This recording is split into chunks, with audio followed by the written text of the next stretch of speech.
কি বস খবর তো সব ভালো তো? বুলেট নিয়ে যাচ্ছ নাকি? কবি চদা হয়েছিলাম বস, আজকে তোমাদের দুটো অদ্ভুত ভাই বোন দেখাবো। अभी मजा आएगा ना भिड़ो। জানিস বোন, রাগ করি বকা দি, তাও তোকে ছাড়া চলেই না। আরে লেওড়া, ওটা তোর বোন, তাহলে এগুলো কি ছিল? কে বলে পালিয়ে বিয়ে করলে সংসার টেকে না। আমরা পালিয়ে গেছিলাম ঠিকই, কিন্তু ভালোবাসা ভুল করে না। ওরা হয়েছিল দুদিনেই ছাড়াছাড়ি হয়ে যাবে। এখন 2 মিনিট দূরে থাকলে এই মনে হয় কোথায় গেল আমার মানুষটা। আমরা বাড়ির কথা না শুনে হৃদয়ের কথা শুনেছি। ইয়ে শাকা সিঁদুর এগুলো তাহলে তার মানে তোদের নাটক ছিল, তাই তো? हाँ ভাই তার মানে আমাদের সাথে ভাই স্ক্যাম হয়ে গেল ভাই। कैसे कैसे लोग रहते हैं यार यहाँ पर।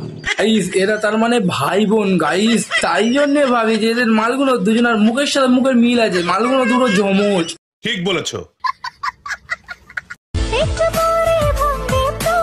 গাইস এই মেয়ে গাইস লেওড়া, এর দেখে মনে হতো এ ছেলে কি না মেয়ে, মানে হচ্ছে দেখে মনে হতো যে ছেলে।